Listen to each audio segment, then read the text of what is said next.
Hello guys, and thank you for clicking on this video and actually watching it. I hope you're having a great day so far.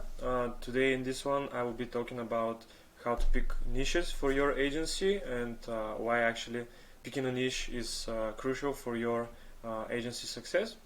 And so let's just start. So in today's video we're gonna be covering whether or not it's good to go the broad approach versus the narrow approach. We're going to talk about this in a second, and what actually qualifies a good niche from a bad niche. Okay, so let's start. Let's start with the broad approach. So the broad approach, let's imagine something here. Agency 1, let's imagine this is my agency. My agency don't have a niche, doesn't have a niche. We are basically targeting the whole market just because we are thinking that we can target more people and we can get more clients in that way.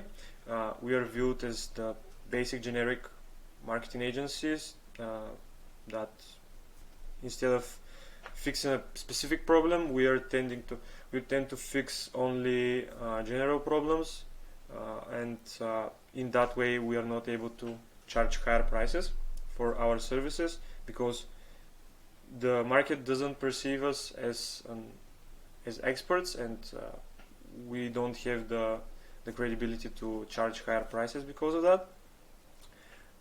The service delivery is a total mess. It's basically reinventing the wheel every time a new client hops on the bandwagon. So yeah, basically, even if the service is something like lead gen or Facebook ads, it's still something that is being not systemized and being done manually with every client, and in that way the first agency has no way in actually scaling, just because it will be impossible for them to continuously add new clients and still manage to tweak and to test every variable for every new client, instead of having a more systemized approach, like with agency 2, which is the narrow approach.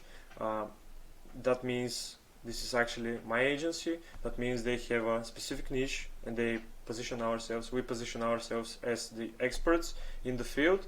In that way we are able to charge a lot higher prices, higher retainers, because we can speak the language, we can actually get the problems, we can actually get results for that, for the problems, we can give solutions to the market, and that justifies us making the higher retainers possible. And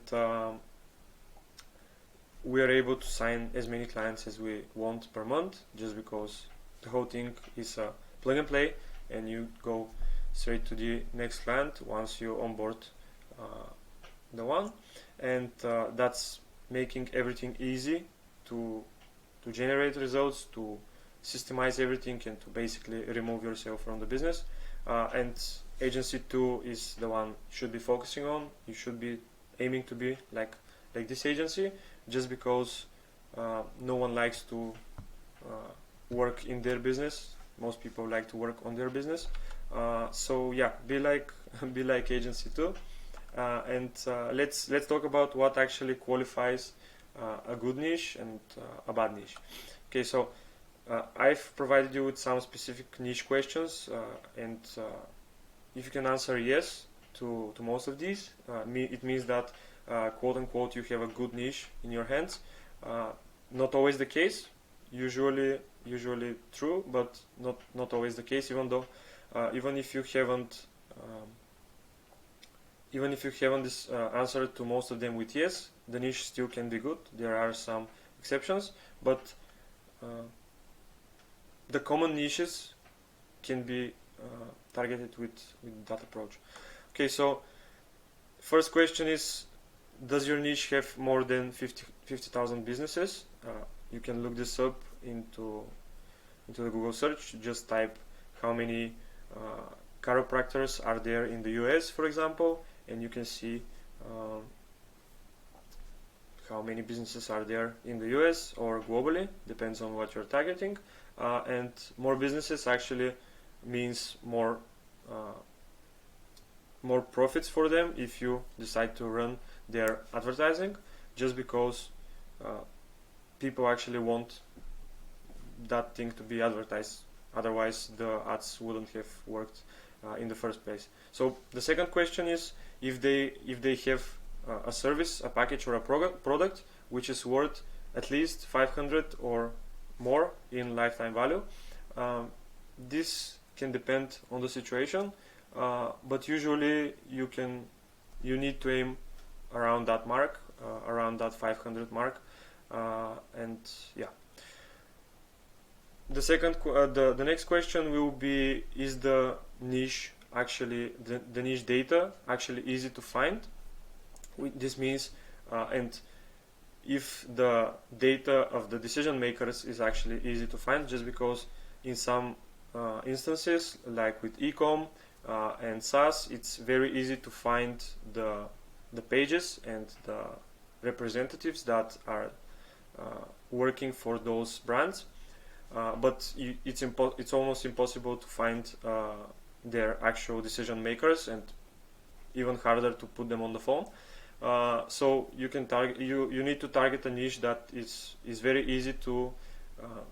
It's very easy to find the decision maker in that niche, and you're a one button away from them, and you're able to connect to them, even if you're not booking calls.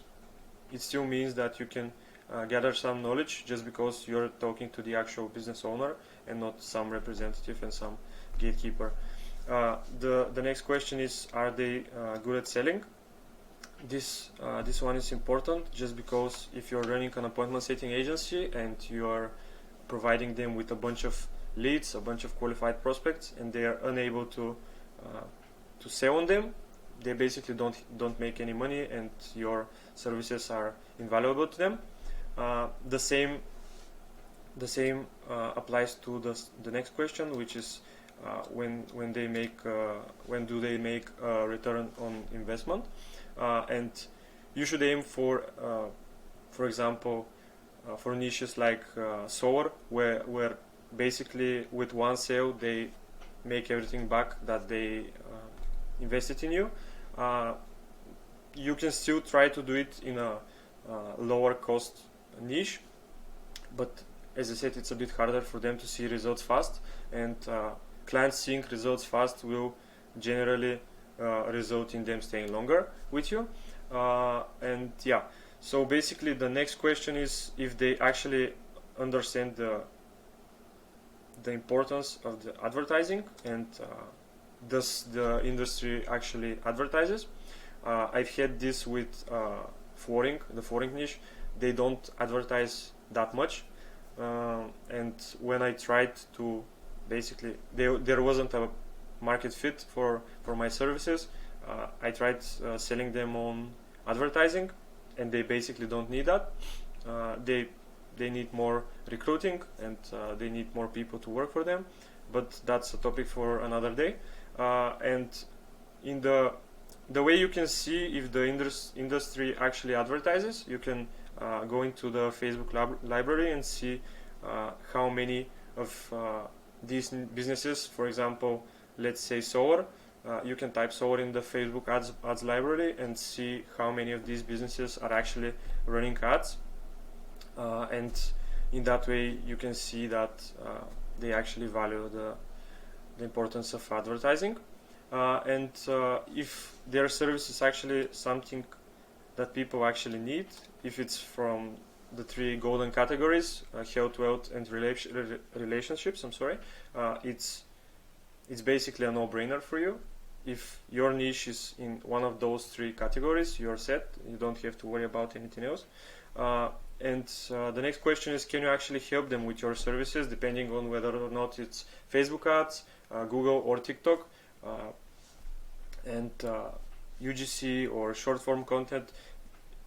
Even if it's community building or something like that, you still need to have that service market fit, and you actually need to sell people the thing they actually need, not the thing you you want them to buy. So have a lot of them tried marketing before? Have they failed? Have they been burned by other agencies? That's one of the most important things, and you can capitalize on people actually being burned by other agencies if you position yourself correctly and as an expert. And the most important of all, are these businesses usually making more than 5K a month?